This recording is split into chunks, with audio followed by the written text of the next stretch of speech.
Praise the lord. ನಮಗೆ ಕರ್ತನೂ ರಕ್ಷಕನೂ ಆಗಿರುವಂತಹ ಯೇಸು ಕ್ರಿಸ್ತರ ಅತಿ ಪರಿಶುದ್ಧವಾದ ನಾಮದಲ್ಲಿ ನಾನು ಮನ ಹೊಂದಿಸ್ತಾ ಈ ಮತ್ತೊಂದು ಸಂದೇಶ ಜೊತೆ ನಾನು ಮುಂದೆ ಬಂದಿದ್ದೀನಿ. ದೇವರ ಹಸ್ತವು ತಾನೆ ಕಳೆದ ದಿನವೆಲ್ಲ ನಿಮ್ಮನ್ನು ನನ್ನನ್ನು ಆತ್ಮಿಕವಾಗಿ ವಾಕ್ಯಗಳ ಮೂಲಕವಾಗಿ ಬಲಪಡಿಸಿ ಚೈತನ್ಯಗೊಳಿಸಿ ಜೊತೆಗಾರಾಗಿ ನಡೆಸ್ತಿದ್ದಾರೆ. ವೈಯಕ್ತಿಕವಾಗಿ ನಮ್ಮ ಅವಶ್ಯಕತೆಗಳನ್ನ ಪೂರೈಸಿ ನಾವು ಕೈ ಮಾಡ್ತಕ್ಕಂಥ ಕೆಲಸಗಳನ್ನ ಆಶೀರ್ವದಿಸಿ ಕಾದು ಪೋಷಿಸಿ ಜೊತೆಗಾರಾಗಿ ನಡೆಸುವುದಕ್ಕಾಗಿ ದೇವರಿಗೆ ಸ್ತುತಿಯು ಮಹಿಮೆಯು ಸದಾ ಕಲುಹಿಸುವಂತಾಗಿರಲಿ. ಆಮೇನ್. ಇದನ್ನು ಸಂದೇಶದ ವಾಕ್ಯವಾಗ 1 ಅರಸುಗಳ ಪುಸ್ತಕ 4ನೇ ಅಧ್ಯಾಯದಲ್ಲಿ 29ನೇ ವಾಕ್ಯದಿಂದ 34ನೇ ವಾಕ್ಯದವರೆಗೆ ವಾಕ್ಯಭಾಗದ ಶೀರ್ಷಿಕೆ ಸೊಲೊಮೋನನ ಜ್ಞಾನ. ದೇವರಿಗೆ ಸ್ತೋತ್ರ. ಸೊಲೊಮೋನನ ಜ್ಞಾನ ಅಂದಾಕ್ಷಣಕ್ಕೆ ನಾವು ಅಂದ್ಕೋತೀವಿ ದೇವರು ಸೊಲೊಮೋನ ಮೂಲಕವಾಗಿ ಜ್ಞಾನೋಕ್ತಿಗಳನ್ನ ಕೊಟ್ಟಿದ್ದಾರೆ. ಅಷ್ಟು ಮಾತ್ರ ಅಲ್ಲ, 3000 ಜ್ಞಾನೋಕ್ತಿಗಳನ್ನ ಕೊಟ್ಟಿದ್ದಾರೆ ಅಂತ ನಮಗೂ ಗೊತ್ತಿದೆ. ದೇವರಿಗೆ ಸ್ತೋತ್ರ. ಅಷ್ಟು ಮಾತ್ರ ಅಲ್ಲ, ಪ್ರಸಂಗಿ ಪುಸ್ತಕ ಆತನಿಂದ ಕೊಡಲ್ಪಟ್ಟಿದೆ. ಅದಲ್ಲದೆ ಪರಮಗೀತೆ ಸಹ ಆತನಿಂದ ಕೊಡಲ್ಪಟ್ಟಿದೆ. ಸೊ ಆಗ ನಾವು ಅಂದ್ಕೋತೀವಿ ನಾವು ಆತನು ಬಹಳ ಜ್ಞಾನವಂತನಾಗಿದ್ದ, ದೇವರಿಂದ ಆತನು ಬಹಳ ಜ್ಞಾನವನ್ನು ಪಡ್ಕೊಂಡಿದ್ದ ಅಂತ ನಾವು ಅಂತೀವಿ. ದೇವರಿಗೆ ಸ್ತೋತ್ರ. ಆದರೆ ನಮ್ಮ ನಿರೀಕ್ಷೆಯನ್ನು ಮೀರಿ ಅಗಾಧವಾದಂತಹ ಸಮುದ್ರದ ಮರಳಿನಷ್ಟು ದೇವರು ಅವನಿಗೆ ಹೃದಯ ವಿಶಾಲವನ್ನು ಕೊಟ್ಟಿದ್ದರು. ದೊಡ್ಡ ಆಶೀರ್ವಾದವನ್ನು, ವಿವೇಕವನ್ನು, ತಿಳುವಳಿಕೆಯನ್ನು ದೇವರ ಆತನಿಗೆ ಕೊಟ್ಟಿದ್ರು ಅಂತ ವಾಕ್ಯ ನಮಗೆ ಹೇಳುತ್ತೆ. ನೋಡೋಣ ಯಾವ್ಯಾವ ರೀತಿ ಅಂತ. ವಾಕ್ಯವಾಗ 1 ಅರಸುಗಳ ಪುಸ್ತಕ 4ನೇ ಅಧ್ಯಾಯದಲ್ಲಿ 29ನೇ ವಾಕ್ಯದಿಂದ 34ನೇ ವಾಕ್ಯದವರೆಗೆ. ದೇವರು ಸೊಲೊಮೋನನಿಗೆ ಅತ್ಯಧಿಕವಾದ ಜ್ಞಾನವನ್ನು, ಗ್ರಹಿಕೆಯನ್ನು, ಸಮುದ್ರದ ತೀರದಲ್ಲಿರುವ ಮರಳಿನ ಹಾಗೆ ಹೃದಯದ ವಿಸ್ತಾರವನ್ನು ಕೊಟ್ಟನು. ಸೊಲೊಮೋನನ ಜ್ಞಾನವು ಮೂಡನ ದೇಶದ ಸಮಸ್ತ ಜ್ಞಾನಕ್ಕಿಂತಲೂ ಈಜಿಪ್ಟ್ನ ಸಮಸ್ತ ಜ್ಞಾನಕ್ಕಿಂತಲೂ ಅಧಿಕವಾಗಿತ್ತು. ಎಜ್ರಾಯದ ಏತಾನನು, ಮಹೋಲನ ಮಕ್ಕಳಾದ ಏಮಾನನು, ಕಲ್ಕೋಲನು, ದಾರ್ದಾವನು ಮೊದಲಾದ ಸಮಸ್ತ ಮನುಷ್ಯರಿಗಿಂತಲೂ ಅವನು ಜ್ಞಾನಿಯಾಗಿದ್ದನು. ಸುತ್ತಲಿರುವ ಸಕಲ ಜನಾಂಗಗಳಲ್ಲಿ ಅವನಿಗೆ ಕೀರ್ತಿ ಇತ್ತು. ಅವನು 3000 ಜ್ಞಾನೋಕ್ತಿಗಳನ್ನು ಹೇಳಿದನು. ಅವನ ಹಾಡುಗಳು 1005. ಅವನು ಮರಗಳನ್ನು ಕುರಿತು ಲೆಬನಾನ್ನಲ್ಲಿರುವ ದೇವದಾರು ಮರ ಮೊದಲುಗೊಂಡು ಗೋಡೆ ಮೇಲೆ ಬೆಳೆಯುವ ಈ ಸೋಪಿನ ಮರಗಳವರೆಗೂ ಹೇಳಿದನು. ಇದಲ್ಲದೆ ಮೃಗಗಳನ್ನು ಕುರಿತು, ಪಕ್ಷಿಗಳನ್ನು ಕುರಿತು, ಕ್ರಿಮಿಗಳನ್ನು ಕುರಿತು, ಮೀನುಗಳನ್ನು ಕುರಿತು ಪ್ರಸ್ತಾಪಿಸಬಲ್ಲವನಾಗಿದ್ದನು. ಸೊಲೊಮೋನನ ಜ್ಞಾನವನ್ನು ಕುರಿತು ಕೇಳಿದ ಭೂಮಿಯ ಮೇಲಿರುವ ಸಮಸ್ತ ಅರಸುಗಳ ಬಳಿಯಿಂದ ಎಲ್ಲ ಜನರು ಅವನ ಜ್ಞಾನವನ್ನು ಕೇಳಲು ಬಂದರು. ದೇವರಿಗೆ ಸ್ತೋತ್ರ. ನಾವು ವಾಕ್ಯಭಾಗವನ್ನು ನೋಡ್ತಾ ಇದ್ದೀವಿ. ಸೊ ದೇವರು ಸೊಲೊಮೋನನಿಗೆ ಬಹಳವಾದಂತಹ ಅಧಿಕವಾದಂತಹ ಜ್ಞಾನವನ್ನು, ಗ್ರಹಿಕೆಯನ್ನು ಕೊಟ್ಟಿದ್ರು. ಅಷ್ಟು ಮಾತ್ರ ಅಲ್ಲ, ಸಮುದ್ರದ ತೀರದ ಮರಳಿನಷ್ಟು ಅವನಿಗೆ ಹೃದಯದ ವಿಸ್ತಾರವನ್ನು, ವಿಶಾಲವಾದ ಜ್ಞಾನವನ್ನು ದೇವರು ಆತನಿಗೆ ದಯಪಾಲಿಸಿದರು ಅಂತ ವಾಕ್ಯ ಹೇಳುತ್ತೆ. ಅಷ್ಟು ಮಾತ್ರ ಅಲ್ಲ, ಆ ಕಾಲದಲ್ಲಿ ಈಜಿಪ್ಟ್ನಲ್ಲಿರ್ತಕ್ಕಂಥ ಸಮಸ್ತ ಜ್ಞಾನಿಗಳಿಗಿಂತಲೂ, ಅಷ್ಟು ಮಾತ್ರ ಅಲ್ಲ, ಮೂಡನ ದೇಶದ ಸಮಸ್ತ ಜ್ಞಾನಿಗಳಿಗಿಂತಲೂ ಅವನಿಗೆ ಅತ್ಯಧಿಕವಾದ ಜ್ಞಾನವನ್ನು ಕೊಟ್ಟಿದ್ದರು. ಅಲ್ಲಿ ಕೆಲವರ ಹೆಸರು ಹೇಳಲ್ಪಟ್ಟಿದೆ. ಅದೇನಂದರೆ ಎಜ್ರಾಯದ ಏತಾನನು, ಮಹೋಲನ ಮಕ್ಕಳಂಥ ಏಮಾನನು, ಕಲ್ಕೋಲನು, ದಾರ್ದಾವನು ಮೊದಲುಗೊಂಡು ಸಮಸ್ತ ಮನುಷ್ಯರಿಗಿಂತಲೂ ಅವನು ಜ್ಞಾನಿಯಾಗಿದ್ದನು. ದೇವರಿಗೆ ಸ್ತೋತ್ರ. ಅಂದರೆ ಇವರು ಆ ಕಾಲದ ಜ್ಞಾನಿಗಳಲ್ಲಿ ಬಹಳ ಪ್ರಮುಖವಾದಂಥವ್ರು ಅಂತ ವಾಕ್ಯ ನಮಗೆ ತಿಳಿಸುತ್ತೆ. ಸೊ ಇಂಥ ಪ್ರಮುಖ ಜ್ಞಾನಿಗಳಿಗಿಂತಲೂ ಸೊಲೊಮೋನನಿಗೆ ಇನ್ನೂ ಅತ್ಯಧಿಕವಾಗಿ ದೇವರು ಜ್ಞಾನವನ್ನು, ವಿವೇಕವನ್ನು, ಹೃದಯದ ವಿಶಾಲತೆಯನ್ನು ದಯಪಾಲಿಸ್ತಿರುವಂಥ ವಾಕ್ಯ. ದೇವರಿಗೆ ಸ್ತೋತ್ರ. ಹಾಗಾಗಿ ಆ ಕಾಲದಲ್ಲಿರ್ತಕ್ಕಂಥ ಸುತ್ತಮುತ್ತಲ ದೇಶಗಳಲ್ಲೆಲ್ಲ ಸೊಲೊಮೋನನು ಬಹಳ ಹೆಸರುವಾಸಿಯಾಗಿದ್ದನು, ಕೀರ್ತಿಯನ್ನು ಹೊಂದಿದವನಾಗಿದ್ದನು ಅಂತ ವಾಕ್ಯ ಹೇಳ್ತೀವಿ. ದೇವರಿಗೆ ಸ್ತೋತ್ರ. ಅದಲ್ಲದೆ ಅವನು ಇನ್ನೂ ಅತ್ಯಧಿಕವಾದ ಜ್ಞಾನವನ್ನು ಹೇಗೆ ಹೊಂದಿದ ಅಂತಂದರೆ ಆತನು 3000 ಜ್ಞಾನೋಕ್ತಿಗಳನ್ನು ಹೇಳಿದ್ದಾನೆ. ಅಷ್ಟು ಮಾತ್ರ ಅಲ್ಲ, 1005 ಹಾಡುಗಳನ್ನು ಆತನು ರಚಿಸಿದ್ದಾನೆ. ದೇವರಿಗೆ ಸ್ತೋತ್ರ. ಅದಲ್ಲದೆ ಆತನು ಮರಗಳಲ್ಲಿ ಲೆಬನಾನ್ನ ದೇವದಾರ ವೃಕ್ಷ, ದೇವರಿಗೆ ಸ್ತೋತ್ರ, ಅದೆಷ್ಟು ಫೇಮಸ್ ಆಗಿರ್ತಕ್ಕಂಥ, ಅದೆಷ್ಟು ವಿಶಾಲವಾದಂತಹ, ಎತ್ತರವಾದಂತಹ, ಎಷ್ಟು ಪ್ರಾಣಿ ಪಕ್ಷಿಗಳಿಗೆ, ಜನರಿಗೆ ಆಶ್ರಯವಾಗಿದ್ದಂಥ ಮರ ಅಂತ ಯೆಹೆಜ್ಕೇಲ ಪ್ರವಾದನ ಪುಸ್ತಕದಲ್ಲಿ ದೇವರ ವಾಕ್ಯ ಅಲ್ಲಿ ಪ್ರಕಟಪಡಿಸ್ತದೆ. ದೇವರಿಗೆ ಸ್ತೋತ್ರ. ಆ ಮರವನ್ನು ಕುರಿತ, ಆ ಮರದಿಂದ ಹಿಡಿದು ಗೋಡೆ ಮೇಲೆ ಬೆಳ್ತಕ್ಕಂಥ ಈ ಸೋಪ್ ಗಿಡದವರೆಗೂ ಸಹ ಆತನು ಅದರ ಹೆಸರುಗಳನ್ನು, ಅದರ ಕಾರ್ಯಗಳನ್ನು, ಅದರ ಉಪಯೋಗವನ್ನು ತಿಳಿಸುವಷ್ಟು ಮಟ್ಟಕ್ಕೂ ಆತನ ಜ್ಞಾನಿಯಾಗಿದ್ದ. ಅಷ್ಟು ಮಾತ್ರ ಅಲ್ಲ, ಮೃಗಗಳನ್ನು, ಎಲ್ಲ ವಿಧವಾದಂತಹ ಪ್ರಾಣಿಗಳನ್ನು, ಎಲ್ಲ ವಿಧವಾದಂಥ ಪಕ್ಷಿಗಳನ್ನು, ಕ್ರಿಮಿಕೀಟಗಳನ್ನು ಕುರಿತಾಗಿ ಆತನು ತಿಳಿಸುವಷ್ಟು ಮಟ್ಟಕ್ಕೂ ಜ್ಞಾನವನ್ನು ಹೊಂದಿದನು. ದೇವರಿಗೆ ಸ್ತೋತ್ರ. ಸೊಲೊಮೋನನ ಜ್ಞಾನವನ್ನು ಕುರಿತು ಕೇಳಿದ ಭೂಮಿಯ ಮೇಲಿರುವ ಸಮಸ್ತ ಅರಸುಗಳ ಬಳಿಯಿಂದ ಎಲ್ಲ ಜನರು ಅವನ ಬಳಿಗೆ ಬಂದು ಜ್ಞಾನವನ್ನು ಕೇಳಲು ಬರ್ತಿದ್ರು. ದೇವರಿಗೆ ಸ್ತೋತ್ರ.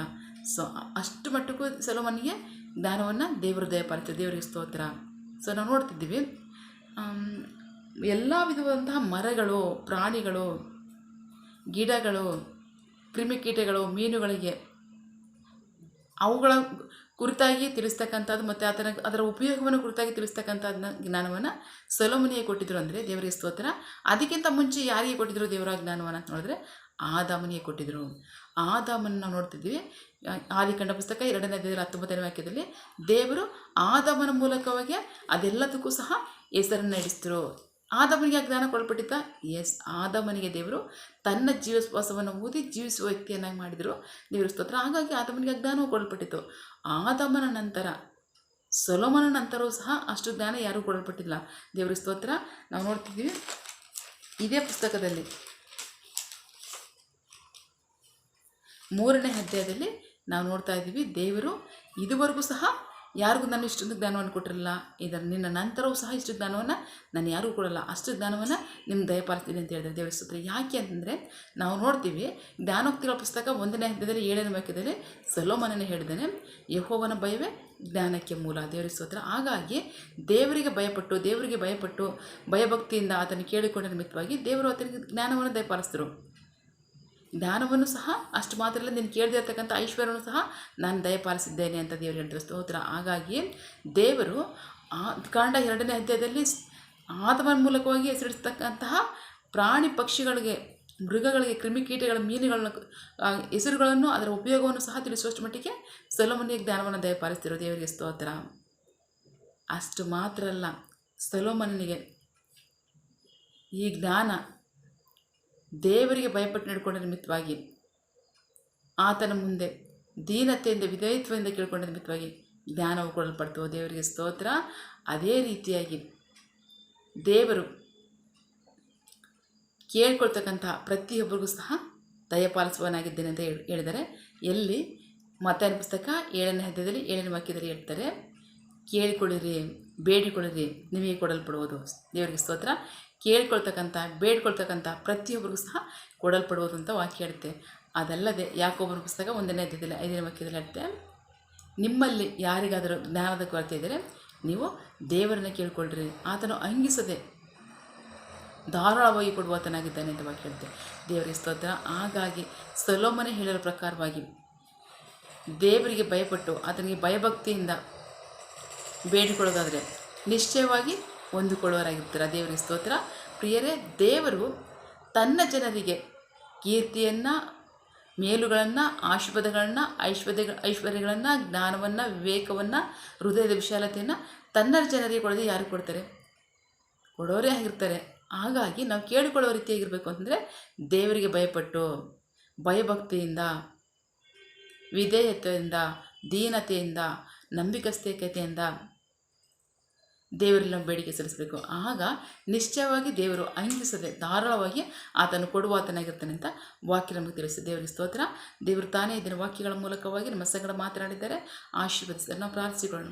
ಸಕಲ ಸೃಷ್ಟಿಕರ್ತನೇ, ಸರ್ವಾಧಿಕಾರಿಯ ಸಾರ್ವಭೌಮನೇ, ಉನ್ನತನೇ, ಮಹೋನ್ನತನೇ, ಮಹಾಪರಿಷುತ್ತನೇ, ಪ್ರೀತಿ ಸ್ವರೂಪನೇ, ನೀತಿವಂತನೇ, ಅಧಿಪತಿ, ಸೇನಾಧೀಶ್ವರನೇ, ಇರುವಾತನೇ, ಸರ್ವವ್ಯಾಪಿಯೇ, ಎಸಪ್ಪ, ಇದನ್ನ ವಾಕ್ಯಗಳ ಮೂಲಕವಾಗಿ ನಮ್ಮ ಸಂಗಡ ಮಾತಾಡಿದಂತಹ ನಿನ್ನ ಪ್ರೀತಿಗಾಗಿ, ನಿನ್ನ ಕರುಣೆಗಾಗಿ, ನಿನ್ನ ದಯೆಗಾಗಿ ನಿನಗೆ ಸ್ತೋತ್ರಪ್ಪ. ವಾಕ್ಯದ ಮೂಲಕವಾಗಿ ಕರ್ತನೆ, ಹೇಗೆ ಸೊಲೊಮೋನನು ನಿನಗೆ ಭಯಪಟ್ಟು ಆತನ ನಿನ್ನಲ್ಲಿ ಭಯಭಕ್ತಿ ಉಳ್ಳವನಾಗಿ ದೀನತೆಯಿಂದ ಆತನ ಬೇಡಿಕೊಂಡ ನಿಮಿತ್ತವಾಗಿ ಆತನಿಗೆ ಅತ್ಯಧಿಕವಾಗಿ ಜ್ಞಾನವನ್ನು, ವಿವೇಕವನ್ನು, ಹೃದಯ ವಿಶಾಲತೆಯನ್ನು ನೀನು ದಯಪಾಲಿಸ್ತೆ ಸ್ವಾಮಿ. ಅಷ್ಟು ಮಾತ್ರ ಅಲ್ಲ, ಅವನು ಕೇಳಿದ ಜ್ಞಾನದ ಜೊತೆಗೆ ಅವನು ಕೇಳದೇ ಇರತಕ್ಕಂಥ ಸಕಲ ಐಶ್ವರ್ಯವನ್ನು ಸಹ ನೀವು ದಯಪಾಲಿಸಿದ್ದೀರಾ. ಕರ್ತನೆ, ನಿನಗೆ ಭಯಪಟ್ಟು ದೀನತೆಯಿಂದ, ವಿಧೇಯತ್ವದಿಂದ ಬೇಡಿಕೊಳ್ಳುವ ಪ್ರತಿಯೊಬ್ಬರು ಸಹ ಹೊಂದ್ಕೋತಾರೆ ಅಂತ ನಿನ್ನ ವಾಕ್ಯ ಹೇಳೋ ಪ್ರಕಾರವಾಗಿ ಅಪ್ಪ, ಯಾರಾದರೂ ಅವರಿಗೆ ಜ್ಞಾನದ ಕೊರತೆ ಇರುವಲ್ಲಿ ನಿನ್ನನ್ನು ಬೇಡಿಕೊಳ್ಳುವವರಿಗೆ ನೀನು ಧಾರಾಳವಾಗಿ ಅಂಗಿಸದೆ ಕೊಡುವ ದೇವರು ನೀನಾಗಿದ್ದೆ ಅನ್ನೋದನ್ನು ಈ ವಾಕ್ಯದ ಮೂಲಕವಾಗಿ ನೀನು ನಮಗೆ ತಿಳಿಸ್ಕೊಟ್ಟಿದ್ದೀಯಪ್ಪ. ಕರ್ತನೆ, ಅಷ್ಟು ಮಾತ್ರ ಅಲ್ಲ, ನಿನ್ನನ್ನು ಪ್ರೀತಿಸುವವರ ಹಿತಕ್ಕಾಗಿ ನೀನು ಎಲ್ಲ ಮೇಲುಗಳನ್ನು ಮಾಡುವತನಾಗಿದ್ದೀಯ ಅಂತ ನಿನ್ನ ವಾಕ್ಯ ಹೇಳೋ ಪ್ರಕಾರವಾಗಿ ನಿನ್ನ ಜನರು ನಿನಗೆ ಭಯಪಟ್ಟು ನಂಬಿಕಸ್ತಿಕೆಯಿಂದ ದೀನತೆಯಿಂದ ಅವರು ಬೇಡಿಕೊಳ್ಳೋದ್ರ ಮೂಲಕವಾಗಿ ಹೊಂದಿಕೊಳ್ಳುವರಾಗಿದ್ದಾರೆ ಅಂತ ನಿನ್ನ ವಾಕ್ಯ ತಿಳಿಸೋ ಪ್ರಕಾರವಾಗಿ ನಂಬಿಕೆಯಿಂದ ಬೇಡಿಕೊಂಡು ಅವರು ನಿನ್ನಲ್ಲಿ ಆಶೀರ್ವಾದಗಳನ್ನ ಮೇಲುಗಳನ್ನ ಕೀರ್ತಿಗಳನ್ನ ಹೊಂದಿಕೊಳ್ಳುವರಾಗಲಿ. ದೇವರೇ ನಿನ್ನ ಜನರು ಕೈ ಇಟ್ಟು ಮಾಡ್ತಕ್ಕಂಥ ಕೆಲಸವನ್ನು ಆಶೀರ್ವದಿಸು. ಮಕ್ಕಳ ವಿದ್ಯಾಭ್ಯಾಸ, ಆರೋಗ್ಯ, ಅವರ ಜೀವನದ ಅವಶ್ಯಕತೆಗಳ ಅಗತ್ಯಗಳು, ಸೇವಾ ಕಾರ್ಯ, ಯೌವನಸ್ಥರ ವಿದ್ಯಾಭ್ಯಾಸ, ಆರೋಗ್ಯ, ದೇವರೇ ಜೀವನದ ಅವಶ್ಯಕತೆಗಳ ಅಗತ್ಯಗಳು, ಅಪ್ಪ ಅವರ ಸೇವೆ, ವಿವಾಹ ಕಾರ್ಯ, ಬಿಸಿನೆಸ್, ವಯಸ್ಸಾದವರ ಜೀವನ ಅವಶ್ಯಕತೆಗಳು, ಆರೋಗ್ಯ, ಸೇವಾ ಕಾರ್ಯ, ಯಾವ ಕಾರ್ಯದಲ್ಲಿ ಅವರು ನಿರೀಕ್ಷೆ ಉಳ್ಳವರಾಗಿದ್ದಾರೆ ಆ ಕಾರ್ಯದಲ್ಲಿ ತಕ್ಕ ಸಮಯದಲ್ಲಿ ನಿನ್ನ ಚಿತ್ತಾನುಸಾರ ಅವರು ಅದನ್ನು ಹೊಂದ್ಕೊಳ್ಳಿ. ನಿನ್ನಾಗೆ ಮಾಡುವುದಕ್ಕಾಗಿ ಸ್ತೋತ್ರ. ನಮ್ಮ ಪ್ರಾರ್ಥನೆ ನೀವು ಕೇಳಿದ್ದೀರಾ, ಅದರಿಂದ ನಡೆಸ್ತಿರೋದಕ್ಕಾಗಿ ಸ್ತೋತ್ರ. ನಮ್ಮ ಪ್ರಾರ್ಥನೆಯನ್ನು ನಮ್ಮ ರಕ್ಷಕನಾದಂಥ ಯೇಸು ಕ್ರಿಸ್ತರ ಅತಿ ಪರಿಶುದ್ಧವಾದ ನಾಮದಲ್ಲಿ ಪ್ರಾರ್ಥಿಸಿ ನಿಮ್ಮ ಪಾದಗಳು ಸಲ್ಲಿಸಿ ನಾನು ಬೇಡಿದ್ದೇನೆ ನನ್ನ ಜೀವಗಳ ತಂದೆ. Amen. God bless you all. ದೇವರು ತಾನೇ ಇದರ ವಾಕ್ಯಗಳ ಮೂಲಕವಾಗಿ ನಮ್ಮ ಸಂಗಡ ಮಾತನಾಡಿದ್ದಾರೆ, ಆಶೀರ್ವದಿಸಿದ್ದಾರೆ. ಆಮೆನ್. All the best.